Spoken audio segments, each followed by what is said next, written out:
खुलुमबाय स्टुडिय'आवनो आं किकां ब्रह्म गोजोनथाव खौरां प्रमद बर'नि दैदेननाय बड'फा इउएन ब्रह्म सुपार 50 मिशनाव थारैनो साबा बिजाथिफ्रा एपीसी सीसीई 2023 होनाय आनजादखौ उथ्रिसार जानो हादों।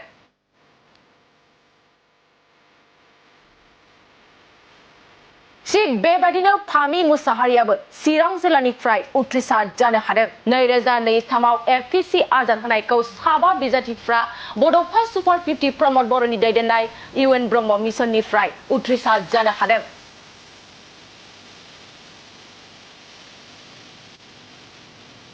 आरो थिग बेबादिनो कुणाल सुबायाबो चिरां जिल्लानिफ्राय एपीसी आनजादखौ उथ्रिसार जानो हादों।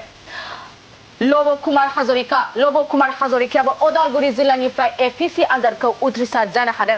लिजा शर्मायाबो उदालगुरि जिल्लानिफ्राय एपीसी आनजाद 2023 होनाय आनजादखौ उथ्रिसार जानो हादों। विलबन बसुमतारी बेबारनि एपीसी आनजादाव गासै बर'नि फिसाफ्रा 14 उथ्रिसार जानो हादों। फारियै बिसिनि मुंफ्रानो जाबाय फामि मुसाहारियाबो एपीसी आनजादखौ मोजाङै मोजां उथ्रिसार जानो हादों। आरो मायारानि बसुमतारी, मनजित बसुमतारी, श्रीजित बसुमतारी, गुनुजित बर', गोमबोर रामसियारि, हिमाश्री बर', खोमदोन मुसाहारि, निक्सन मुसाहारि, मिथुल बर', विलबन बसुमतारी, दुदल बसुमतारी, प्राक्सलिया परलब मुसाहारि आरो बिजय देउरि। थारैनो जोबोद बाख्नायनांगोन दि बर'नि फिसाफ्रा जेरावबो उन जानानै थायाखै। 2023 मायथाइयाव होनाय एपीसी आनजादखौ 14 बिजाथिफ्रा उथ्रिसार जानो हादों। बेनि गेजेरावनो दङ प्रमद बर'नि दैदेननायाव बड'फा इउएन ब्रह्म सुपार 50 मिशनाव साबा बिजाथिफ्रा उथ्रिसार जानो हादों। बे खौरांखौ नोंथांमोननि गेजेराव होबाय। गोजोन्थों। खुलुमबाय स्टुडिय'आवनो आं किकां ब्रह्म गोजोनथाव खौरां प्रमद बर'नि दैदेननाय बड'फा इउएन ब्रह्म सुपार 50 मिशनाव थारैनो साबा बिजाथिफ्रा एपीसी सीसीई 2023 होनाय आनजादखौ उथ्रिसार जानो हादों।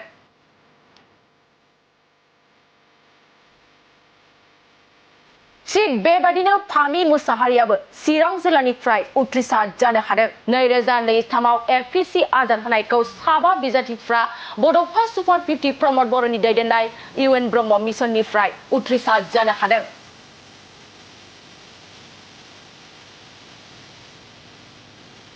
आरो थिग बेबादिनो कुणाल सुबायाबो चिरां जिल्लानिफ्राय एपीसी आनजादखौ उथ्रिसार जानो हादों। लब कुमार हाजरिकायाबो उदालगुरि जिल्लानिफ्राय एपीसी आनजादखौ उथ्रिसार जानो हादों। लिजा शर्मायाबो उदालगुरि जिल्लानिफ्राय एपीसी आनजाद 2023 होनाय आनजादखौ उथ्रिसार जानो हादों। विलबन बसुमतारी बेबारनि एपीसी आनजादाव गासै बर'नि फिसाफ्रा 14 उथ्रिसार जानो हादों। फारियै बिसिनि मुंफ्रानो जाबाय फामि मुसाहारियाबो एपीसी आनजादखौ मोजाङै मोजां उथ्रिसार जानो हादों। आरो मायारानि बसुमतारी, मनजित बसुमतारी, श्रीजित बसुमतारी, गुनुजित बर', गोमबोर रामसियारि, हिमाश्री बर', खोमदोन मुसाहारि, निक्सन मुसाहारि, मिथुल बर', विलबन बसुमतारी, दुदल बसुमतारी, प्राक्सलिया परलब मुसाहारि आरो बिजय देउरि। थारैनो जोबोद बाख्नायनांगोन दि बर'नि फिसाफ्रा जेरावबो उन जानानै थायाखै। 2023 मायथाइयाव होनाय एपीसी आनजादखौ 14 बिजाथिफ्रा उथ्रिसार जानो हादों। बेनि गेजेरावनो दङ प्रमद बर'नि दैदेननायाव बड'फा इउएन ब्रह्म सुपार 50 मिशनाव साबा बिजाथिफ्रा उथ्रिसार जानो हादों। बे खौरांखौ नोंथांमोननि गेजेराव होबाय। गोजोन्थों। खुलुमबाय स्टुडिय'आवनो आं किकां ब्रह्म गोजोनथाव खौरां प्रमद बर'नि दैदेननाय बड'फा इउएन ब्रह्म सुपार 50 मिशनाव थारैनो साबा बिजाथिफ्रा एपीसी सीसीई 2023 होनाय आनजादखौ उथ्रिसार जानो हादों।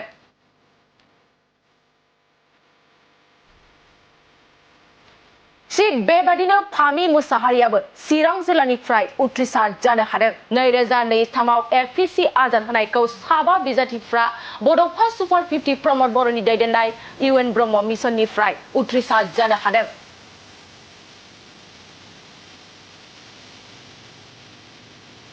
आरो थिग बेबादिनो कुणाल सुबायाबो चिरां जिल्लानिफ्राय एपीसी आनजादखौ उथ्रिसार जानो हादों। लब कुमार हाजरिकायाबो उदालगुरि जिल्लानिफ्राय एपीसी आनजादखौ उथ्रिसार जानो हादों। लिजा शर्मायाबो उदालगुरि जिल्लानिफ्राय एपीसी आनजाद 2023 होनाय आनजादखौ उथ्रिसार जानो हादों। विलबन बसुमतारी बेबारनि एपीसी आनजादाव गासै बर'नि फिसाफ्रा 14 उथ्रिसार जानो हादों। फारियै बिसिनि मुंफ्रानो जाबाय फामि मुसाहारियाबो एपीएससी आनजादखौ मोजाङै मोजां उथ्रिसार जानो हादों आरो मायारानि बसुमतारी मनजित बसुमतारी श्रीजित बसुमतारी गुनुजित बर' गोमबोर रामसियारि हिमाश्री बर' खोमदोन मुसाहारि निक्सन मुसाहारि मिथुल बर' विलबन बसुमतारी दुदल बसुमतारी प्राक्सलिया पल्लभ मुसाहारि आरो बिजय देउरि थारैनो जोबोद बाख्नायनांगोन दि बर'नि फिसाफ्रा जेरावबो उन जानानै थायाखै 2023 मायथाइयाव फैनाय एपीएससी आनजादखौ सा 14 बिजाथिफ्रा उथ्रिसार जानो हादों बेनि गेजेरावनो दङ प्रमद बर'नि दैदेननायाव बड'फा UN ब्रह्म सुपार 50 मिशनाव 7 बिजाथिफ्रा उथ्रिसार जानो हादों बे खौरांखौ नोंथां